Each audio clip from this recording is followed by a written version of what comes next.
Dani, bienvenida. Realmente yo creo que es una de las entrevistas que más preguntas tengo, más curiosidad me da y más me dan ganas de conocerte. Pero me encantaría que, vamos, poco a poquito, pero a mí me encantaría que nos contaras cómo inicias.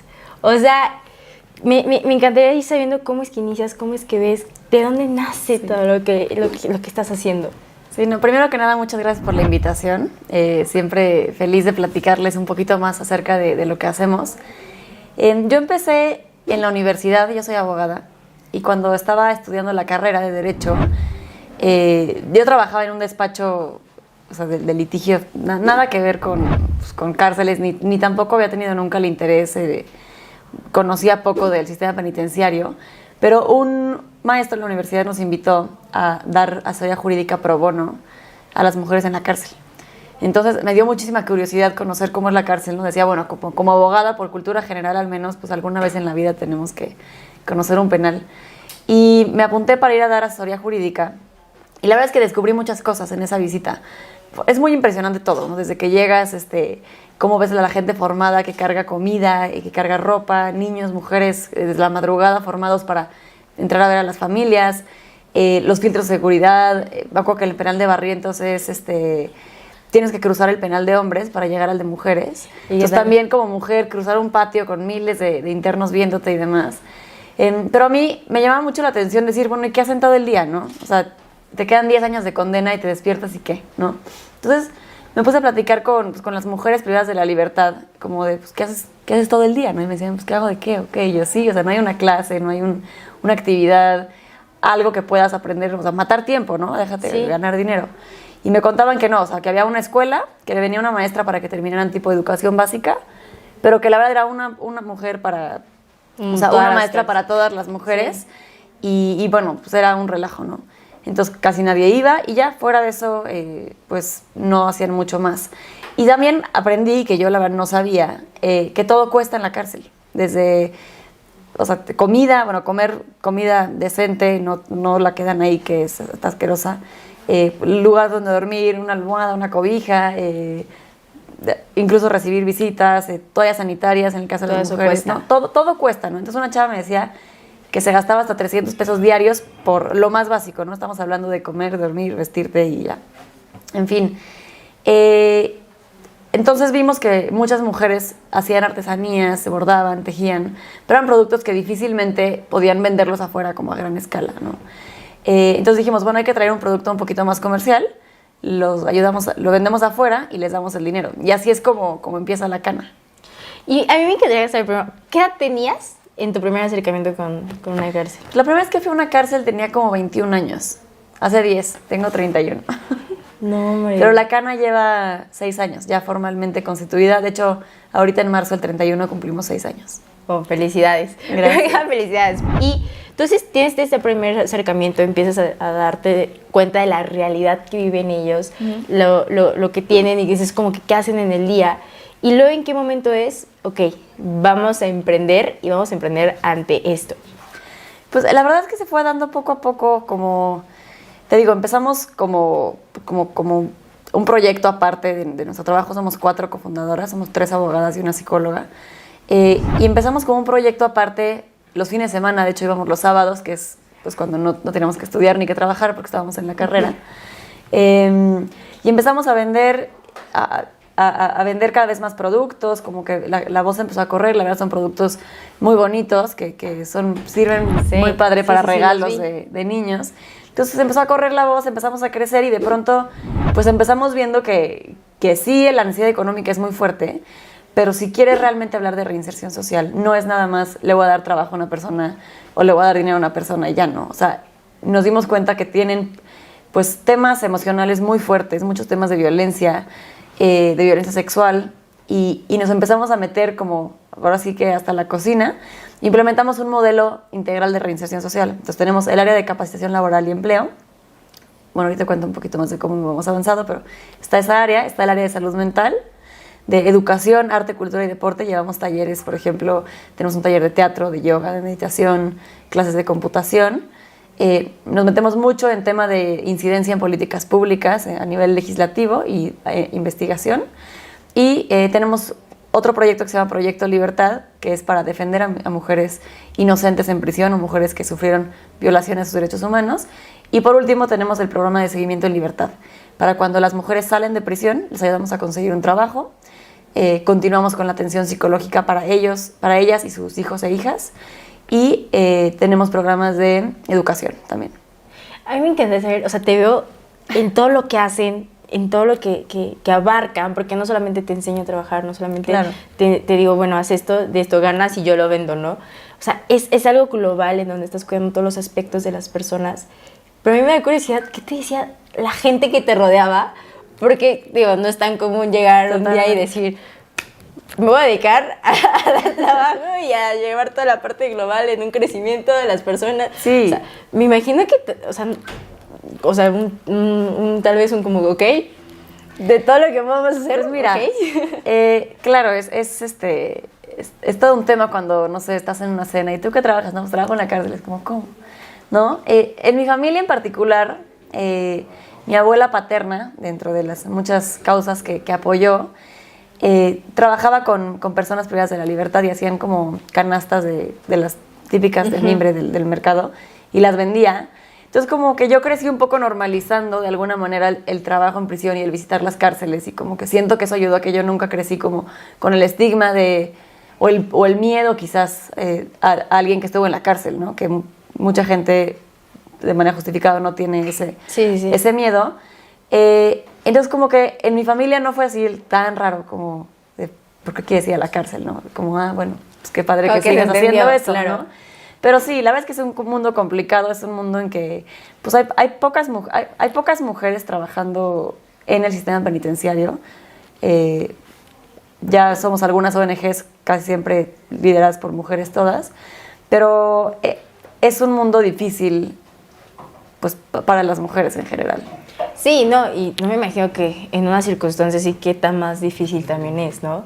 Y hablando de esta parte de los paradigmas, esta parte en donde ciertas ideas que podemos llegar a tener, ¿con qué te has topado? O sea, ¿con qué te has topado? Porque imagino que no es fácil. Una, no es fácil platicar en una cena de, sí, trabajo en la cárcel. Y segundo, no es fácil decir, oigan, también en sociedad está este producto. Sí. Y pues viene de aquí. Y está perfecto. ¿Y por qué sí comprar ahí? Sí, mira, yo creo que uno de los principales retos a los que nos hemos enfrentado hasta ahora es justo eso, ¿no? El estigma de comentarios en redes sociales que recibimos todo el día de, no, ustedes apoyan a delincuentes, entonces yo nunca los voy a apoyar, ¿no? O nuestros legisladores que, pues, quieren aumentar la prisión preventiva oficiosa o quieren aumentar los años de condena para las personas que cometen un delito, ¿no? Como que ese es el discurso público. Cuando tú dices voy a invertir en una cárcel, es como no, que sí, hay que vengarnos, claro. Hay que castigar, ¿no? La gente piensa que cuando meten a alguien en la cárcel se hace justicia, pero la justicia va mucho más allá que solo meter a una persona en la cárcel. Entonces, ese es un reto enorme en todos los ámbitos, ¿no? Desde que nosotros queremos, no sé, impulsar iniciativas de reforma para dignificar las cárceles, y eso no vende electoralmente, ¿no? O hasta con donantes, empresas que me dicen, híjole, es que yo me voy a ver muy mal si te doy... Si te apoyo, prefiero apoyar a los niños, a los perritos abandonados, que también está muy padre, pero como que sí existe mucho este estigma social de apoyar a personas que cometieron un delito o que fueron acusadas de cometer un delito. Eso, o sea, es que yo creo que tenemos como mucho entre tele, entre películas, entre todo, que la persona que está ahí es mala y es el demonio de 3 cabezas y se nos olvida que son personas. Son personas y son personas con historias, en su mayoría, muy complicadas, de muchísima violencia, de muchísima desigualdad social. Y mira, lo que yo siempre digo es, bueno, puedes o no empatizar con su historia, ¿no? Yo creo que es muy importante escuchar las historias, porque hay unas historias tristísimas de injusticia, o que quizás sí cometieron el delito, pero yo siempre pienso, por ejemplo, hay una... De las primeras veces que fui al penal, conocí a una chava que teníamos la misma edad en ese momento, teníamos las dos 21 años, ¿no? Que eso a mí como que fue un shock para mí decir, es una persona de mi misma edad, pero ella está en la cárcel y yo estoy en la universidad. Claro. Y esta chava había crecido en la calle, había consumido droga desde muy chiquita, desde niña, para quitarse el hambre y el frío. A los 15 años embarazada, a los 18 la persona que le proveía las drogas le dijo, pues si quieres seguir consumiendo tienes que empezar a vender también, ¿no? Entonces, así es como termina en prisión. Entonces dices, pues sí vendía droga, pero hay que ver como sus circunstancias de vida, ¿no? Sí, claro. Entonces, insisto, puedes o no empatizar con su historia, pero lo que sí tenemos que estar todos de acuerdo es que si no trabajamos con esas personas, cuando salgan de prisión, ¿a dónde van a salir, no? Porque ¿quién les va a dar un trabajo? ¿Dónde van a vivir? Entonces, si no les damos oportunidades, muy probablemente regresen a la vida en la delincuencia. No, y ¿sabes qué? O sea, aparte, toda esta parte que nada más vemos esta parte de venganza. Exacto. Esta parte de, no, y ahora lo tienen que pagar, y ahora tienen que, y creemos que nosotros podemos juzgar y podemos Exacto. decir. Entonces, a mí también me da mucha curiosidad. Hablando en capital humano, no me imagino también lo difícil que debe ser como líder, como quien lleva toda esta empresa, llevar a personas que tal, o sea, psicológicamente están encerradas en un cuadro en donde puede ser muy fácil una depresión, Sí, claro. ansiedad. O sea, ¿cómo llevas eso? O sea, ¿cómo las motivas? Porque Sí. en una empresa es difícil motivar a tu capital humano que sean con iniciativa, que hagan bien el trabajo, que todo. ¿Cómo motivas tú? Pues mira, tengo un extraordinario equipo. La verdad es que somos 28 personas quienes trabajamos en la Cana. Todas, bueno, somos 26 mujeres y 2 hombres, pero son gente que le apasiona muchísimo la causa. Eso también es lo más valioso que tenemos, yo creo que en la Cana. Y como bien dices, ¿no? Me acuerdo la primera vez que me enfrenté a una chava que me dijo, oye, es que no trabajé esta semana. Y yo, ¿cómo no trabajaste? Tenemos un pedido grande, la señora, bueno, ya sabes, yo pensando en otras cosas. No, es que me acaban de dictar sentencia, me dieron 25 años y pues no tuve la energía para pararme de mi cama, ¿no? Entonces, justo como fue la primera vez que dije, ¿cómo le hacemos para que estas personas que quizás les queden 20 o 30 años en prisión encuentren una motivación en su día a día para despertarse a trabajar estando en la cárcel? Entonces, tenemos varios talleres en el eje de salud mental para tratar esos temas como depresión, ansiedad, cuál es tu proyecto de vida, cuál es tu sentido de vida, ¿no? Pero creo que el trabajo en sí, o sea, además de complementarlo con la área de salud mental, el trabajo las hace sentir productivas, ¿no? El tener ingresos en prisión, el que, no sé, me dicen mucho como que las empodera el saber que, no sé, viene su mamá o su hijo a visitarlos y que ya le pueden comprar una Coca-Cola, que ya no son una carga económica para sus familias, que muchas personas en prisión pues dependen de lo que les da la familia. Entonces, eso es lo que me dicen, como que empodera mucho el saber que incluso estando en prisión puedes apoyar a tu familia de afuera, puedes crear cosas, puedes seguir trabajando, ¿no? Puedes crecer, puedes aprender cosas nuevas. Entonces, es obviamente muy difícil, pero esos talleres ayudan muchísimo a que estas personas pues, realmente se den cuenta de su valor personal y que digan, yo sí puedo salir adelante, ¿no? Puedo ser mejor que esto, lo que era antes. A mí me quería también saber, o sea, tú ves de frente muchas cosas. O sea, aquí tenemos la parte como motivas a ellas y cómo las empoderas y que eso es súper importante y todo el trabajo que llevas a cabo. ¿Y tú qué trabajo llevas a cabo? O sea, ¿cómo también te cuidas para poder ser la líder? Pues la verdad es que sí, hay días que son increíbles, días que cuando sale alguien de prisión o cuando la ves afuera y que ya, no sé, puso su negocio de comida o que está en el cumpleaños de su hijo o lo que sea y que son días increíbles que dices qué motivación tan grande y te duermes feliz, pero hay días que escuchas historias horribles. Hace poquito en el penal de Tanibete en Oaxaca, que para mí es creo que el lugar más triste que he ido en mi vida porque está muy aislado como de la ciudad y la verdad es que nadie va, entonces están solas y me tocó entrevistar a una chava con una historia muy muy triste, la acusan injustamente de secuestro y cuando salí literalmente sentí una impotencia o sea, me sentía como con ganas de llorar, se me empezó a dormir la lengua, las manos, o sea, un ataque de ansiedad literalmente y tenemos psicólogas en la Cana, ¿no? Y afortunadamente estaba una y como que me hizo unos ejercicios de respiración. Pero cuidamos mucho nuestra salud mental, yo te diría que de 2 formas.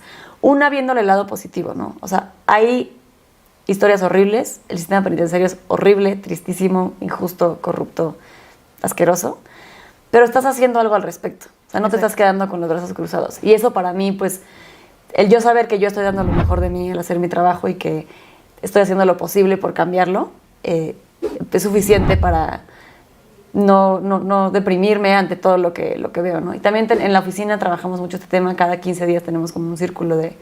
Pues que puedes platicar este tipo de cosas, porque la gente que no trabaja en el medio no lo es entiende. difícil. O sea, yo llego a contarle a mi esposo cosas y me dice, no, pues qué mal. O sea, pero no entiende, ¿no? Porque no Claro. está ahí. Entonces, para platicar entre nosotras, o sea, pedimos una pizza o lo que sea y platicamos, eso nos ayuda mucho. Y bueno, también pues seguir haciendo tu vida lo que disfrutas, ¿no? Mi familia, mi perro, el hacer ejercicio y... Sí, así. o sea, como que tener este equilibrio como cualquier trabajo, ¿no? Exacto. O sea, también estás tú, está tu crecimiento. Exacto.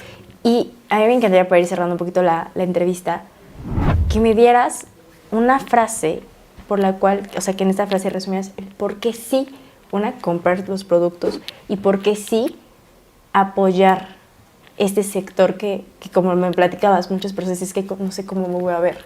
Sí. Mira, yo te diría que se resume en lo que es la misión de La Cana, que es el transformar las cárceles de nuestro país en lugares de oportunidad y no en lugares de castigo. Porque si nosotros damos oportunidades a la gente va a salir de prisión a ser una persona productiva, a trabajar y a no reincidir en la delincuencia. Y eso nos beneficia a todos. Sí, definitivamente. Pues, de verdad, muchísimas gracias por la entrevista. De verdad, para mí, primero quise aplaudirte. Gracias. O sea, de verdad, lo que hacen, lo que haces y lo que llevas a cabo, el cómo ver la parte integral de todo esto, es sumamente de aplaudir y es sumamente lo que se necesita. O sea, necesitamos más personas como tú, más personas que no solamente voy y digo, bueno, te dono mi ropa, Sí. que está bien, claro, pero y ya ahí quedó y mi labor social quedó hasta ahí, ¿no? Sino también tener empresas socialmente responsables que podamos abarcar y apoyar organizaciones como la tuya. Y pues nada, de verdad, muchísimas gracias por la entrevista. No, a ti. No sé si quieras dejar tus redes sociales. Claro, pueden conocer todos los productos de La Cana en www.lacana.mx, redes sociales @lacanamx o en mis redes para seguir la conversación @DaniAncira. Y bueno, startuperos, nos estamos viendo en una siguiente entrevista. Bye.